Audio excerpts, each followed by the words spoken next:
Hello friends, എല്ലാവർക്കും super കൺമണിയുടെ latest episode റിവ്യൂയിലേക്ക് സ്വാഗതം. അങ്ങനെ തന്നോടുള്ള തെറ്റിദ്ധാരണ മാറ്റാനായിട്ട് കൃഷ് കൺമണിയെ വിളിക്കുകയാണ്. കൺമണിയാണെങ്കിൽ ഫോൺ എടുക്കണോ എന്ന് ചിന്തിച്ചുകൊണ്ടിരിക്കുകയാണ്. എന്നാൽ കൺമണി ഫോൺ അറ്റൻഡ് ചെയ്യുന്നില്ല. അതിനുശേഷം സുമിത്രയെയും ബാലഗോപാലിനെയും കാണിക്കുകയാണ്. സുമിത്രയാണെങ്കിൽ ക്ലീറ്റസിനെയും വെയിറ്റ് ചെയ്തുകൊണ്ട് നിൽക്കുകയാണ്. അപ്പോഴേക്കും അവിടേക്ക് ക്ലീറ്റസ് വരുന്നുണ്ട്. അപ്പോൾ സുമിത്ര പറയാണ്, ക്ലീറ്റസെ നിന്നെയും പ്രതീക്ഷിച്ചുകൊണ്ടിരിക്കുകയായിരുന്നു ഞങ്ങൾ. ബലരാമനെ കോടതിയിൽ ഹാജരാക്കിയോ, വിവരങ്ങൾ എന്തൊക്കെയാ ഒന്ന് വിശദീകരിച്ച് പറയുമെന്ന് സുമിത്ര ക്ലീറ്റസിനോട് പറയുന്നു. അപ്പോൾ ക്ലീറ്റസ് പറയാണ്, എല്ലാം ഞാൻ പറയാം, അതിനു മുന്നേ എനിക്ക് ഭക്ഷണം കഴിക്കണം. വയറ് നിറച്ച് ഭക്ഷണം കഴിച്ചിട്ട് 2 ദിവസമായി. കഴിച്ചു കഴിഞ്ഞിട്ട് ഞാൻ എല്ലാം വിശദമായിട്ട് പറയാം എന്ന് പറയുമ്പോൾ സുമിത്ര പറയാണ്, അത് മതി, ഭക്ഷണം എത്ര വേണമെങ്കിലും കഴിച്ചോളൂ, കഴിച്ചു കഴിഞ്ഞിട്ട് നമുക്ക് സംസാരിക്കാം. ലാലി, നീ ഇവന് വിഭവസമൃദ്ധമായ ഭക്ഷണം തന്നെ ഉണ്ടാക്കി കൊടുക്കുക എന്ന് പറയുന്നു. അപ്പോൾ ലാലു പറയാണ്, ശരി സുമിത്രാമേ, ഞാൻ എൻ്റെ ക്ലീറ്റസിന് എല്ലാം തന്നെ ഉണ്ടാക്കി കൊടുക്കാമെന്ന് പറയുന്നു. സുമിത്ര പറയാണ്, ക്ലീറ്റസ് ബലരാമനെ കുറിച്ച് അറിഞ്ഞതൊക്കെ എന്ന് പറയുമ്പോൾ ക്ലീറ്റസ് പറയുന്നു, ബോസിനെ 14 ദിവസത്തേക്ക് റിമാൻഡ് ചെയ്തിരിക്കുകയാണ്. അലിഗയിലെ സാഗർ കൊടുത്ത കേസാണ് ഏറ്റവും ബലപ്പെട്ടിരിക്കുന്നത്. വലിയ ശിക്ഷയൊക്കെ കിട്ടുന്ന രീതിയിലാണ് കാര്യങ്ങളൊക്കെ നീങ്ങുന്നത് എന്ന് ക്ലീറ്റസ് പറയുന്നു. അപ്പോൾ സുമിത്ര പറയാണ്, പാവം സാഗർ, ആർക്കാണ് ശിക്ഷ വാങ്ങിച്ചു കൊടുക്കുന്നത് എന്ന് ആ പാവം തിരിച്ചറിയുന്നില്ലല്ലോ എന്ന് സുമിത്ര പറയുമ്പോൾ ബാലഗോപാൽ പറയാണ്, സാഗറിനുള്ള അടുത്ത ബോംബ് ഉടൻ തന്നെ പൊട്ടിക്കണമെന്ന്. അപ്പോൾ ക്ലീറ്റസ് ബാലഗോപാലിനോട് ചോദിക്കണേ, അതാരാ പറഞ്ഞെന്ന് ചോദിക്കുമ്പോൾ ക്ലീറ്റസ് പറയുകയാണ്, ഞാൻ തന്നെ എന്ന്. ബാലഗോപാലിനോട് ക്ലീറ്റസ്, അങ്കിൾ സംസാരിക്കാൻ തുടങ്ങിയോ, ഇത് വലിയ അതിശയം തന്നെയാണല്ലോ എന്ന് പറയുമ്പോൾ സുമിത്ര പറയാണ്, ഇനി എന്തെല്ലാം അതിശയങ്ങൾ കാണാൻ കിടക്കുന്നു ക്ലീറ്റസെ എന്ന്. ബാലു ഇപ്പോൾ സംസാരിക്കാനല്ലേ തുടങ്ങിയുള്ളൂ, ഇനി നിൽക്കും, പിന്നെ നടക്കും, പിന്നെ ഞാൻ നയിക്കുന്ന യുദ്ധങ്ങളുടെ മുന്നിൽ നിൽക്കുമെന്ന് സുമിത്ര പറയുന്നു. എല്ലാം നമ്മൾ ഉദ്ദേശിച്ചതുപോലെ നടക്കണമെങ്കിൽ ഒരാൾ കൂടി ഇവിടെ വേണം, ഭാഗ്യശ്രീ ആണ് അതെന്ന് സുമിത്ര പറയുന്നു. അതിനുശേഷം സുമിത്ര ക്ലീറ്റസിനോട് പറയുകയാണ്, ക്ലീറ്റസ് നീ എങ്ങനെയെങ്കിലും അവളെ സ്വാധീനിക്കണം എന്ന് പറയുമ്പോൾ ക്ലീറ്റസ് പറയുകയാണ്, ബോസിനെ പോലെയല്ല ഭാഗ്യക്കുഞ്ഞിനെ ചിന്തിക്കാനുള്ള കഴിവൊക്കെ ഉണ്ട്. അപ്പോൾ ചിന്തിക്കാനുള്ള കഴിവില്ലാത്തത് കൊണ്ടാണോ ബലരാം എന്നെ അനുസരിച്ച് നിൽക്കുന്നതെന്നാണോ നീ പറഞ്ഞു വരുന്നതെന്ന് സുമിത്ര ക്ലീറ്റസിനോട് ചോദിക്കുന്നു. ക്ലീറ്റസ് പറയുകയാണ്, അയ്യോ അങ്ങനെയൊന്നല്ല, ഞാൻ പൊതുവായ ഒരു കാര്യം പറഞ്ഞേ ഉള്ളൂ എന്ന് പറയുന്നു.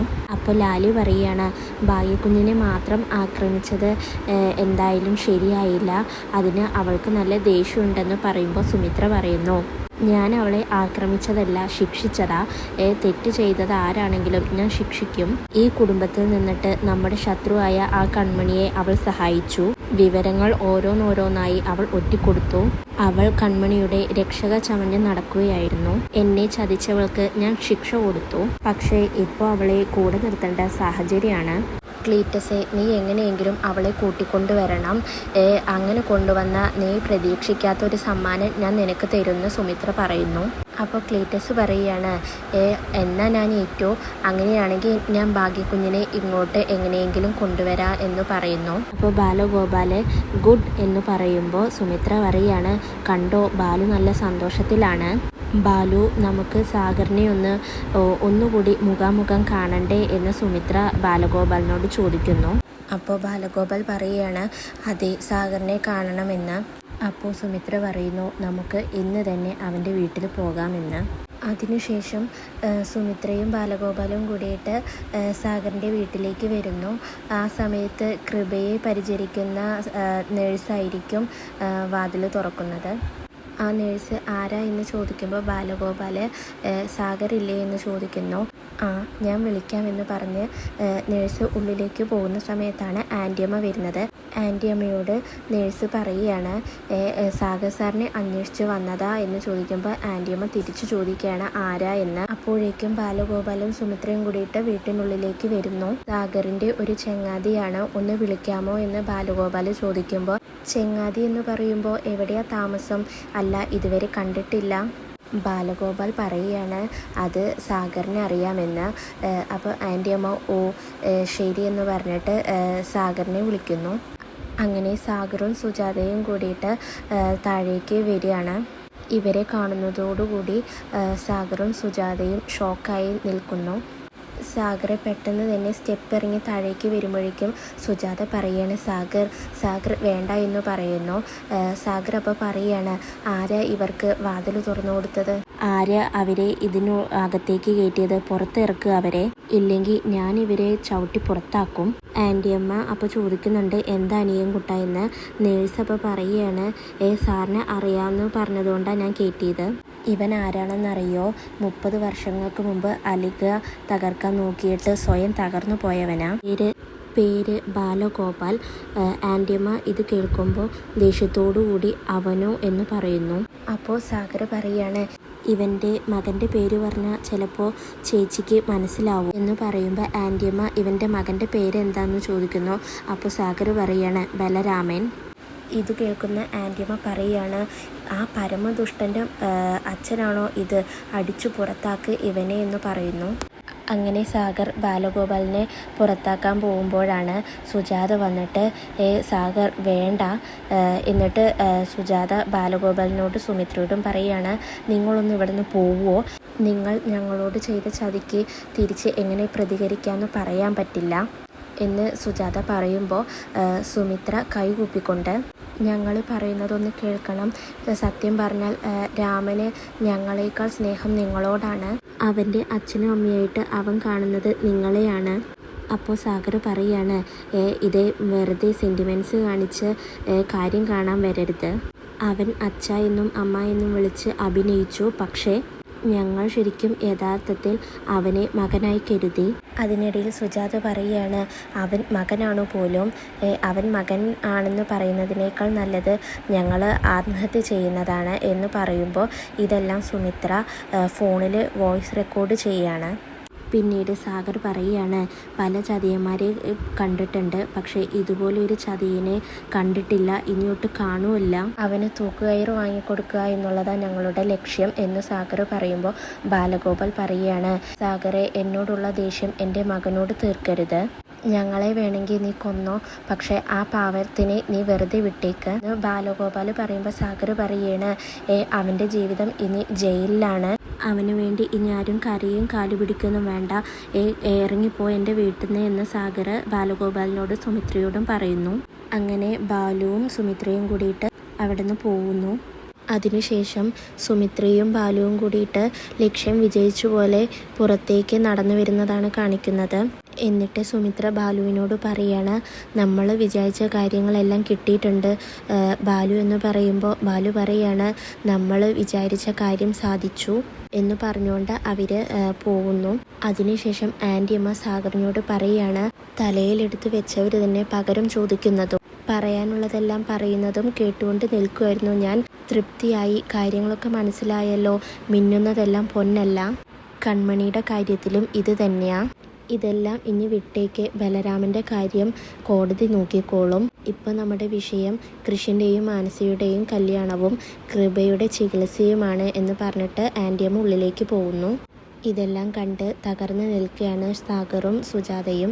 അതിനുശേഷം മാനസ കൺമണിയുടെ വീട്ടിലേക്ക് വരികയാണ്. അപ്പോൾ അവിടെ കൺമണിയുടെ അച്ഛനെ കാണും. അപ്പോൾ മാനസ ചോദിക്കുന്നുണ്ട്, അങ്കിൾ കൺമണി ഇല്ലേ ഇവിടെ എന്ന് ചോദിക്കുമ്പോൾ ശ്രീനിവാസൻ പറയുകയാണ്, എന്താ മേഡം, എന്താ കാര്യം? അവൾ എവിടെയെങ്കിലും ഒന്ന് സമാധാനത്തോടെ ഇരുന്നോട്ടെ. ഓഫീസിൽ നിന്നും അവൾ തീരെ വയ്യാതെയാണ് വന്നത് എന്ന് പറയുമ്പോൾ മാനസ പറയുകയാണ്, അങ്കിൾ ഓഫീസിൽ നടന്ന കാര്യങ്ങളെല്ലാം കൺമണി പറഞ്ഞിട്ടുണ്ടാവും. ഞാൻ അവളോട് ഒന്ന് ക്ഷമ പറയാമെന്ന് വിചാരിച്ചിട്ട് വന്നതാ. ഒന്നാമത് എനിക്ക് അവൾ വയ്യാതിരിക്കുകയായിരുന്നു എന്ന് അറിയില്ലായിരുന്നു. എന്നോടാരും അത് പറഞ്ഞുമില്ല. അറിഞ്ഞിരുന്നെങ്കിൽ ഞാനൊരിക്കലും അവളെ ഓഫീസിലേക്ക് വരാൻ നിർബന്ധിക്കില്ലായിരുന്നു. അതുമാത്രമല്ല, അലികയുടെ കാര്യങ്ങളെല്ലാം ഇപ്പം എൻ്റെ തലയിലാണ്. കൂടുതൽ ഉത്തരവാദിത്തങ്ങളും എന്നെയാണ് ഏൽപ്പിച്ചിരിക്കുന്നത്. ബാംഗ്ലൂരിൽ നിന്നും വന്നപ്പോഴാണ് ഞാൻ അറിഞ്ഞേ ഇവിടുത്തെ ഓഫീസ് അക്ഷരാർത്ഥത്തിൽ തകർന്നിരിക്കുകയാണെന്ന്. ആ സമയത്ത് പെട്ടെന്ന് എനിക്ക് ദേഷ്യം വന്നു. എനിക്ക് മാത്രമല്ല ആർക്കാണെങ്കിലും ദേഷ്യം വരും. സ്റ്റാഫിനെയൊക്കെ ഞാൻ ഫയർ ചെയ്തു. കൺമണിയെ ഞാൻ ചീത്ത പറഞ്ഞു. അത് ഞാൻ മറച്ചു വെക്കുന്നില്ല. ഇതും കേട്ടുകൊണ്ടാണ് അവിടേക്ക് ധനലക്ഷ്മി വരുന്നത്. ഇതെല്ലാം കേട്ട ധനലക്ഷ്മി പറയുകയാണ്, എന്തിന് അവളെ വഴക്കു പറഞ്ഞത്? അവളെ അങ്ങ് പിരിച്ചു വിടായിരുന്നോ എന്ന് ചോദിക്കുന്നു. ഞാൻ കാര്യമായിട്ട് പറഞ്ഞതാ മേഡം, അവളെ കല്യാണം കഴിക്കാൻ പോകുന്ന വരുണും വീട്ടുകാരും വന്നിരുന്നു. കല്യാണത്തിന് മുമ്പ് തന്നെ ജോലി രാജിവെക്കണമെന്നാണ് അവർ പറഞ്ഞിരിക്കുന്നത്. അപ്പോൾ മാനസ ചോദിക്കുകയാണ്, അപ്പോൾ കൺമണിയുടെ കല്യാണ തീയതിയൊക്കെ തീരുമാനിച്ചു എന്ന് ചോദിക്കുമ്പോൾ ധനലക്ഷ്മി പറയുന്നു, പിന്നല്ലാതെ അടുത്ത ആഴ്ച കല്യാണം ഉണ്ടാവും. അവളുടെ ഇഷ്ട ദൈവം ഗണപതിയല്ലേ, ഗണപതി കല്യാണം പോലെ അവളുടെ കല്യാണം നാളെ നീളെ എന്നാണ്. അല്ല, അവൾ തന്നെ അവളുടെ കല്യാണം നീട്ടുമായിരുന്നു. നീട്ടാൻ ചില കാരണങ്ങളുമുണ്ട്. ഇനിയിപ്പോൾ എന്തായാലും വഞ്ചി കടവിൽ അടുത്തു. ഇന്ന് വരുണ് വന്നിട്ട് അവളോട് സംസാരിക്കുകയും ചെയ്തു. അതുകൊണ്ടൊക്കെയാണ് പറയുന്നത് അവളെ അവിടെ നിന്ന് ഫ്രീ ആക്കണം. ഇടയ്ക്ക് അവളെ അവിടെ നിന്നും പിരിച്ചുവിടാൻ നോക്കിയപ്പോൾ സന്തോഷിച്ചതാ. പക്ഷെ അവളാരാ മോള്? പിരിച്ചുവിടൽ പിൻവലിച്ച് തിരിച്ചു കയറുകയും ചെയ്തു.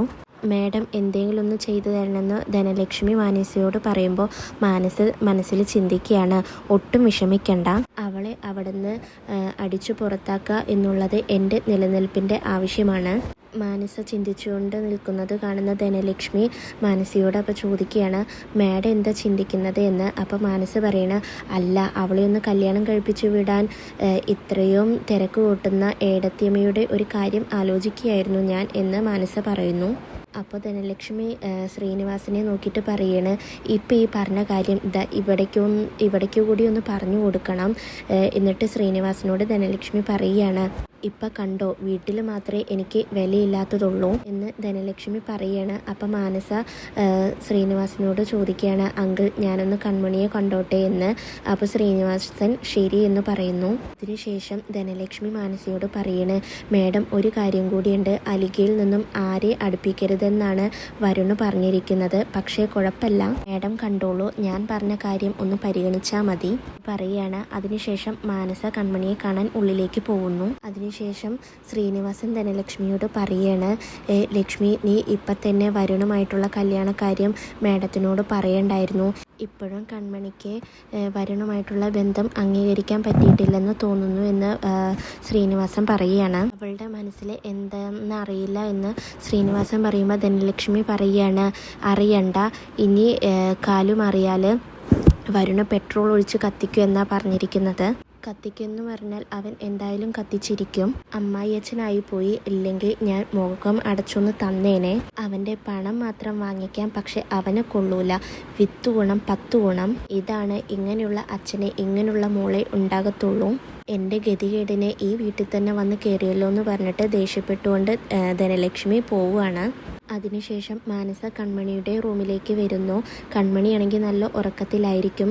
അപ്പോൾ മാനസ ചിന്തിക്കുകയാണ്, ഉറങ്ങിക്കൂടി, ഇനി എല്ലാ ദിവസവും നിനക്ക് ഇങ്ങനെ വീട്ടിൽ ചുരുണ്ടുകൂടി കിടക്കാം.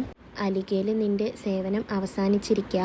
കൃഷിന് ആഹാരം വെച്ചു കൊടുക്കാനും കാപ്പി ഇടാൻ പഠിപ്പിക്കാനൊക്കെ ഇനി ഞാനുണ്ടടി. എനിക്കിപ്പോൾ നിന്നെ കഴുത്ത് ഞെരിച്ചു കൊല്ലാനാ തോന്നുന്നതെന്ന് പറഞ്ഞുകൊണ്ട് മാനസ കൺമണിയെ പോയിട്ട് വിളിക്കുന്നു. കൺമണി അപ്പം തന്നെ പെട്ടെന്ന് എഴുന്നേൽക്കുന്നുണ്ട്. മേഡം എന്താ ഇവിടെ? ഞാൻ നല്ല ഉറക്കത്തിലായിരുന്നു, എനിക്ക് പനിയാണ്, മേഡം എൻ്റെ അടുത്ത് നിൽക്കണ്ട എന്ന് പറയുമ്പോൾ മാനസ പറയുകയാണ്, അതൊന്നും കുഴപ്പമില്ല, മറ്റുള്ളവരെ ഒരിക്കലും ദ്രോഹിക്കാത്ത ആളാണ് കൺമണി. അപ്പോൾ കൺമണിയുടെ പനി പകരാൻ ചാൻസ് ഇല്ല. ഇനിയിപ്പോൾ എനിക്ക് പനി വന്നാലും അത് നമ്മുടെ സ്നേഹത്തിൻ്റെ സൂചനയായിട്ട് ഞാൻ അങ്ങ് എടുക്കും. എത്രയോ ദിവസം നമ്മൾ ഒന്നിച്ചു കഴിഞ്ഞവരാ. അന്ന് എനിക്ക് കിട്ടിയ അവാർഡ്, അംഗീകാരം, അതെല്ലാം കൺമണി കാരണമാണ്. കൃഷിന് എന്നോട് സ്നേഹം തോന്നിക്കാൻ അവനോട് എത്രത്തോളം സംസാരിച്ചിട്ടുണ്ട് നീ എന്നെനിക്കറിയാം. നീ ഇല്ലായിരുന്നുവെങ്കിൽ ഞങ്ങളുടെ എൻഗേജ്മെൻറ്റ് പോലും നടക്കില്ലായിരുന്നു. ജീവിതത്തിലെ കടപ്പാട് തോന്നിയിട്ടുള്ളത് ഒരേ ഒരാളോടാണ്, അത് കൺമണിയോടാണ് എന്ന് മാനസ പറയുന്നു. അലിഗയിൽ ഞാനുമായി ഏറ്റവും ചേർന്ന് നടക്കുന്ന കൺമണിയെ ഞാൻ ഇന്ന് വഴക്കു പറഞ്ഞു, വേദനിപ്പിച്ചു, ഗെറ്റ് ഔട്ട് അടിച്ചു. എന്തായാലും എല്ലാത്തിനും സോറി കൺമണി. ഇത് എനിക്ക് നേരിട്ട് വന്ന് നിന്നോട് പറയണമെന്ന് തോന്നി. ആരൊക്കെ വേദനിപ്പിച്ചാലും ഞാൻ നിന്നെ അങ്ങനെയൊന്നും ചെയ്യരുതായിരുന്നു എന്ന് പറയുമ്പോൾ കൺമണി പറയാണ്, അതൊന്നും കുഴപ്പമില്ല മേഡം, മേഡം എന്നോട് സോറിയൊന്നും പറയണ്ട എന്ന് പറയുകയാണ്. പെട്ടെന്ന് ഹെഡ് ഓഫീസിൽ ചാർജ് എടുക്കാൻ എനിക്ക് ഒട്ടും താല്പര്യമില്ലായിരുന്നു. പക്ഷേ അങ്കിള് വിളിച്ചിട്ട് പെട്ടെന്ന് തന്നെ ബാംഗ്ലൂരിൽ നിന്നും വന്ന് ചാർജ് എടുക്കാൻ പറഞ്ഞു. കൃഷും എന്നോട് അത് തന്നെയാണ് പറഞ്ഞത്, വേഗം നാട്ടിലേക്ക് വരണം എന്ന്. സത്യത്തിൽ കൃഷുമായിട്ട് അകന്നു നിന്നപ്പോഴാണ് ഞാൻ അവനെ എത്രത്തോളം സ്നേഹിക്കുന്നുണ്ടെന്ന് മനസ്സിലായത്. കൃഷിയില്ലാതെ ജീവിക്കാൻ പറ്റില്ല എന്നുള്ള ദിവസങ്ങളായിരുന്നു ബാംഗ്ലൂരിലെ എൻ്റെ ദിവസങ്ങൾ. കൃഷി ഒരു ലഹരി പോലെ എന്നിൽ പടർന്നു. കൃഷിനോടുള്ള ദേഷ്യവും പകരം വീട്ടിലൊക്കെ ഞാൻ കൺമണിയോട് പറഞ്ഞിട്ടുണ്ടല്ലോ, അതൊക്കെ ഇപ്പം എൻ്റെ മനസ്സിൽ നിന്ന് പോയി. ഇപ്പോൾ എനിക്ക് അവനോട് പ്രേമം മാത്രമാണ്. കൃഷി എന്നെ ഫോൺ ചെയ്യാൻ തുടങ്ങിയത് തന്നെ ഈ അടുത്താണ്. എനിക്ക് കൃഷിൻ്റെ പല സ്വഭാവങ്ങളും അറിയാം.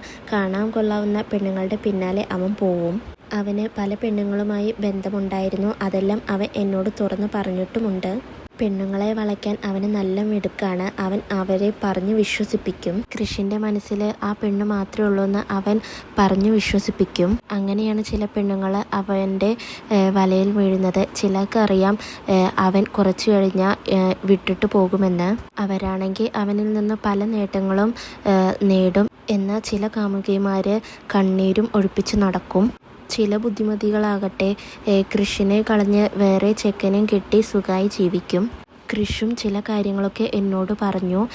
ഇനി അങ്ങോട്ട് നമ്മുടെ കല്യാണം കഴിഞ്ഞ് എനിക്ക് നിൻ്റെ കൂടെ മാത്രം ജീവിക്കാനാണ് ആഗ്രഹമെന്ന് അവൻ എന്നോട് തുറന്നു പറഞ്ഞു. അങ്ങനെ ഞങ്ങളുടെ കല്യാണം തീയതിയും തീരുമാനിച്ചു. അടുത്ത മാസം 28-ന്. ഇവിടെ വന്നപ്പോഴാണ് കൺമണിയുടെ ഏടത്തി പറഞ്ഞ് കൺമണിയുടെ കല്യാണ തീയതിയും തീരുമാനിച്ചു എന്ന് മാനസ കൺമണിയോട് പറയുകയാണ്. ഇതെല്ലാം കേട്ടുകൊണ്ട് കൺമണി ഷോക്കായി നിൽക്കുകയാണ്. എന്നാൽ ഇതേ സമയം ഇതെല്ലാം പുറത്തു നിന്ന് ഒളിഞ്ഞു കേൾക്കുകയാണ് ധനലക്ഷ്മി. ഇതോടുകൂടിയാണ് ഇന്നത്തെ എപ്പിസോഡ് അവസാനിക്കുന്നത്.